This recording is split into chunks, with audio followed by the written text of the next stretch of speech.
Friends, ఈరోజు egg curry చేస్తున్నాను. దాని ప్రాసెస్ అంటే చూపిస్తాను మీకు. ఉడకపెట్టాను ఆనియన్స్, టమోటా, పచ్చిమిర్చి.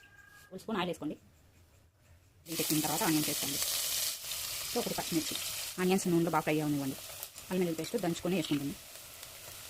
కలుపుకోండి. అడుగంటుకోకుండా కలుపుతూనే ఉండాలి. అల్లం వెల్లుల్లి పేస్ట్ పచ్చివాసన పోయిన తర్వాత కలుపుకోండి. కరివేపాకు వేసిన తర్వాత కలపాలి. పచ్చివాసన అంతా పోయి మంచి స్మెల్ వచ్చిన తర్వాత కలుపుకోండి. టమోటా వేసుకోండి. వేసుకొని కట్ చేసుకున్నాను. వేసుకొని కలుపుకోండి. ఉప్పు మీ టేస్ట్ తగ్గట్టు వేసుకోండి. ఉప్పు పసుపు వేసినాక కలుపుకోండి. 1 నిమిషం పాటు బాగా మగ్గనివ్వాలి నూనెలోని టమోటాలు.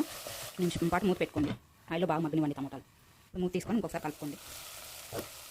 1.5 స్పూన్ కారం వేస్తున్నా. ధనియాల పౌడర్, కారం ధనియాల పౌడర్ వేసినాక కలుపుకోండి. మూత తీసుకొని ఒకసారి కలుపుకోండి. నిదానంగా కలుపుకోండి. ఇవంతా ఇరిగిపోతాయి కదా.